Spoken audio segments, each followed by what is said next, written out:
This is Bangalore Headlines, your source for the latest news and alerts from across the city. ನಮಸ್ಕಾರ, ನಾನು ಪರಂ ಗುಬ್ಬಿ ಅಂತ. ಮತ್ತೆ ಮಳೆ ಹೊಯ್ಯುತ್ತಿದೆ ಚಿತ್ರದ ನಿರ್ದೇಶಕರು.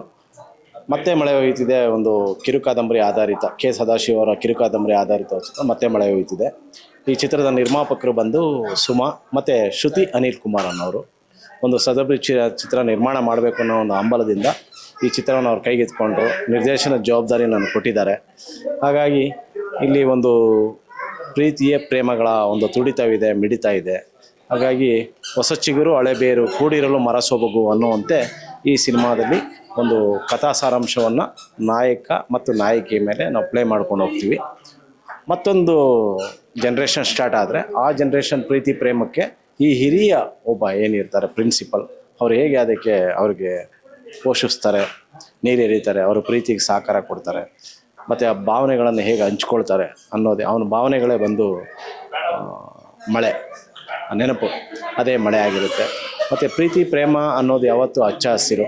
ಹಾಗಾಗಿ ಮತ್ತೆ ಮಳೆ ಹುಯ್ಯುತ್ತಿದೆ ಅನ್ನೊಂದು ಪರಿಸರದ ಮಧ್ಯೆ, ಪ್ರಕೃತಿಗಳ ಮಧ್ಯೆ ಮನುಷ್ಯನು ಕೂಡ ಪ್ರಕೃತಿಯಲ್ಲಿ ಭಾಗಿಯಾಗಿದ್ದಾನೆ.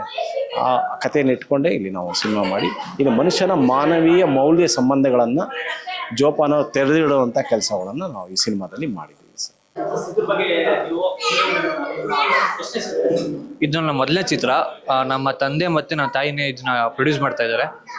ನಮ್ಮ ತಂದೆ 25 ವರ್ಷದಿಂದ ಚಿತ್ರರಂಗದಲ್ಲಿ ಆಸ್ ಎ ಆರ್ಟ್ ಡೈರೆಕ್ಟರ್ ಕೆಲಸ ಮಾಡಿದ್ರು. ಅವ್ರದ್ದೊಂದು ಕನಸಿತ್ತು, ಒಂದು ಸಿನಿಮಾನ ಪ್ರೊಡ್ಯೂಸ್ ಮಾಡಬೇಕು ಅಂತ.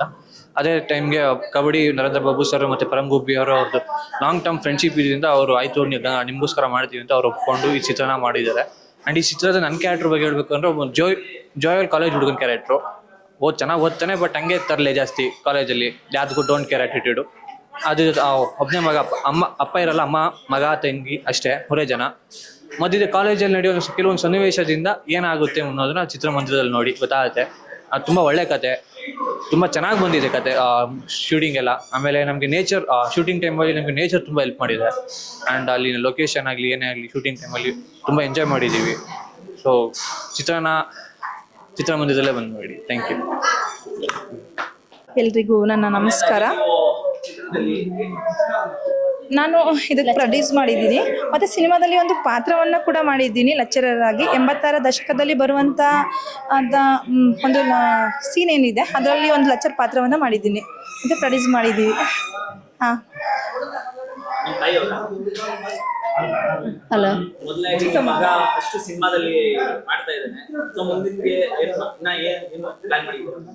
ಇನ್ನ ಒಂದು ಮಾಡಬೇಕು ಅಂತ ಪ್ಲಾನ್ ಮಾಡಿದ್ದೀವಿ. ನೋಡೋಣ, ದೇವರಿಚ್ಛೆ. ಎಲ್ಲರೂ ಸಹಕರಿಸೋದ್ರಿಂದ ನಂಬಿದ್ದೀನಿ. ಹೊಸ ಪ್ರತಿಭೆಗಳನ್ನ ಬೆಳೆಸಬೇಕು ಅಂತ ಇಷ್ಟಪಡ್ತೀನಿ.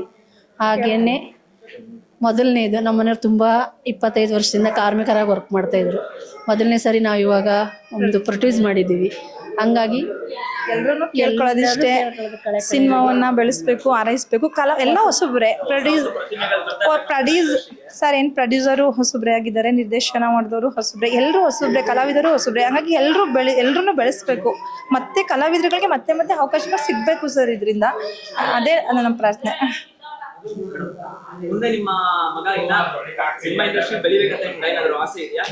ತುಂಬ ಆಸೆ ಇದೆ. ಅವ್ರ ಅಪ್ಪನ ಕನಸು. ನನಗೆ ಹೌದು ಮಾಡಿದ್ದೀವಿ. ಹಾಂ, ನೋಡೋಣ. ಅದೇ ಒಂದು ಫಿಲಮ್ಗೆ ಬಾಬು ಸಾರು ಕತೆ ಇದು ಮಾಡಿದ್ದಾರೆ, ಭೀಮಾ ತೀರದಲ್ಲಿ ಹಂತಕರು ಮಾಡೋಣ ಅನ್ನೋದೊಂದಿದೆ. ಸ್ವಲ್ಪ ಟೈಟ್ಲ್ ಇವಾಗ ಇದು ಮಾಡಿದ್ವಿ, ನೋಡೋಣ. ಅದನ್ನು ಇನ್ನೂ ಮಾಡ್ತೀವಿ. 1-2 ತಿಂಗಳು ಸ್ವಲ್ಪ ಕಾಯ್ತೀವಿ.